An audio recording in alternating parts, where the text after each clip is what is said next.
seek first to understand, not to be understood. Or maybe it's seek first to understand, then to be understood. In this video, I want to talk about why I think listening is the most important skill that you can learn and how it's impacted me. And I'm going to give a little bit of background on me. So if you haven't met me before, my name is bengreen. I'm the owner of optimizeis, and what we do is we help business owners, maybe just like you, help them optimize their information systems. So whether that's Slack, Asana, Airtable, project management systems, CRM, or communication systems, and some more. If you're interested, check out the link in the description. But I wanted to talk about why listening is the best skill you can have, whether that's as a consultant, a CEO, a leader, or really just anybody. And I really want to talk about like young leaders in this, as well as CEOs, because right now in the information age, or what I see as an information age, where there's like everybody's throwing their free content as a lead magnet out there. They're throwing their concepts, like they're throwing ebooks out there for free and audiobooks and all this, that, and the other. And then you also have like all your clients, like in a business, maybe you're like an account manager, you deal with clients, or you're a CEO and you deal with clients. So in any service-based businesses, SMMAs, you have to listen to your client to understand what their problems are. And to really articulate properly what their problems are, you really need to be a good listener. And it's through honing in on your listening skills that you're going to get more and more clients, because the better you can articulate their problem, the better you can articulate the most feasible solution. And the better you listen to more and more people's problems that have similar problems, then the better your mind develops and repeats the pattern of creating a solution that is really like the best thing from all of these places, but for the specific one use case. So I know that went like all over the place, but listening to your audience is the best thing you can do for yourself, for your business, for your happiness, for your success. And one thing that I've learned over the past, few years, so I just graduated like 2 days ago from Indiana University Bloomington. I paid nearly $50,000 in tuition over the past few years, and I graduated a semester early. I was also like the president of my fraternity, VP of finance for the Interfraternity Council, and now I started my own business. But one thing that I really never paid for was free information. Obviously, you don't pay for free information. One thing I was often gifted when people would try to throw at me was like free stuff. So I remember one of my first things that was thrown at me for free was a book called Motivating the Middle. It was, I believe, right when I was becoming fraternity president, I was gifted this book, Motivating in the Middle, and I know many other people were too. I tried to gift it to like 5 or 6 people in the fraternity. And I gifted it to them, and I was like, hey, like I had already read it. I had already read the whole thing. It was gifted to me for free. I was like, this is like a book on exactly what I'm going to go do. It was on student leadership and like mainly fraternities. But I gave it to a few people on my exec board. None of them read it. And I was like, okay, I'll like pass it around. So I gave it to some other people on the exec board. None of them read it. It probably sat on the bookshelf, or maybe even got thrown away. And it's still sitting upstairs in my bookshelf. But what I want to get at is people pay for that book. And those who pay for it, they have investment bias. And so when they have investment bias, they listen because they have a monetary investment in it. And then they're like, okay, I paid for that. Now I need to get that back out of it. If you pay for a $1,000 course, you're going to listen to it. And lots of times you have an opportunity to get something for free. But there's been like a saying, and I know Russell Brunson has talked about this a lot, where like he'll invite someone to a mastermind that costs $25,000, and they'll come for free as like your plus one. And the person who paid the $25,000, they'll go be a millionaire, and the person who came for free won't apply any of it. But I think the key there is, one, most people would be sitting there and they wouldn't turn it into anything. But those who are good listeners and can listen to their friends say, hey, I paid $25,000 for this. I would like you to come and experience the same thing that I get to experience for $25,000. And then the person who can also listen, so they can listen to that, but they can also listen to the speakers and listen to the information given that that their friend just paid $25,000 for. They get that education for free. And I know there's such things like givers and takers, and I'm not saying that all you need to do is be consuming your information. I think you definitely should be giving it back.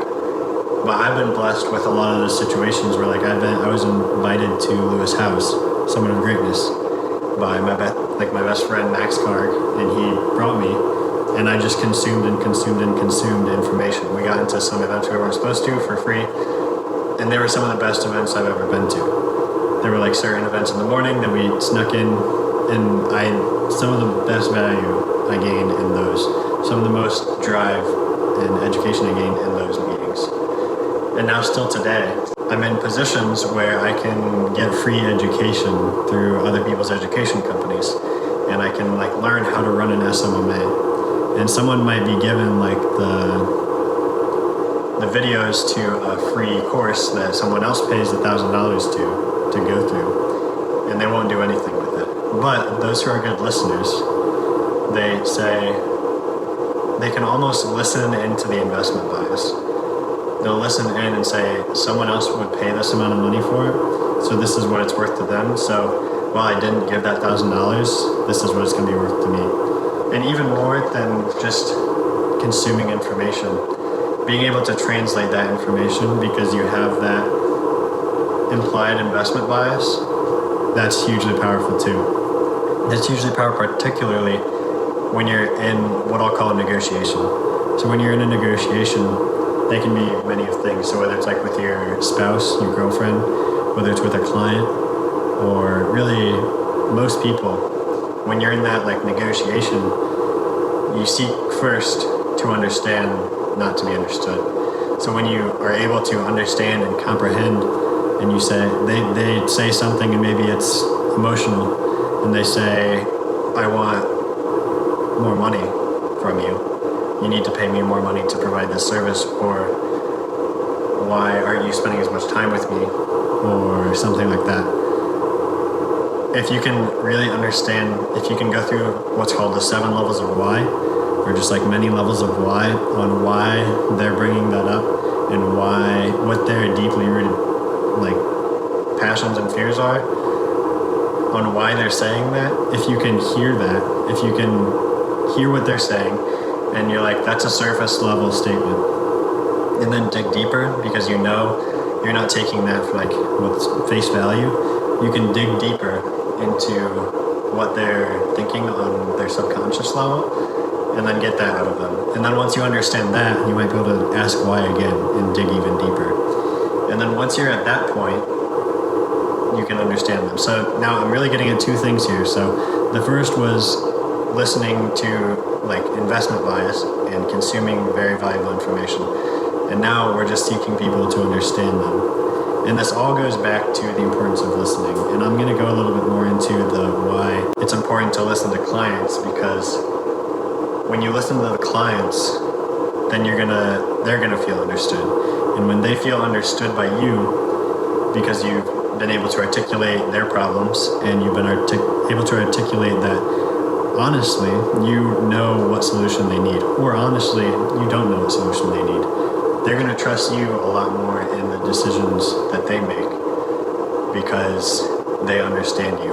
Whereas somebody else who seeks to sell, who seeks to provide their solution, even if it's not the right solution, they're going to know. And they're going to know this because of their demeanor, of your demeanor. If you can comprehend and articulate what they mean, then they're going to know. It's just humans intuitive. I don't know exactly how, but they intuitively know, and they're going to understand that you understand, that they understand that you understand, if you will. So that's my rant on why listening.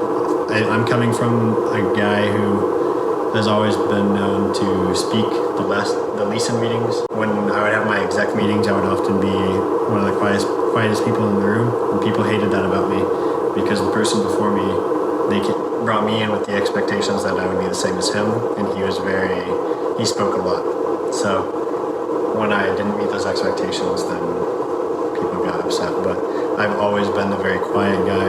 I've always respectfully listen, sometimes not say anything at all. And now I'm starting to speak more. I try to provide as much value as I can, but I also never forget the ability to listen. And so I think that's the most important skill, because you'll be able to just get these small wins, whether it's not like necessarily negotiating, but like winning a relationship, winning a friendship, or getting that pivotal piece of information at a deep discount, taking advantage of the offers that you're given. I think it can have a huge impact on you, on your life, on your business. So if you like this video, give it a thumbs up, hit the subscribe button, and share it with a friend who you think also could benefit from listening, literally listening. And there's a video right now on the end screen. Then if you like this video, you're definitely going to go like that one. So go give it a click, and I hope you really have a great day. Go click that video if you like this one. Hope you have the best day.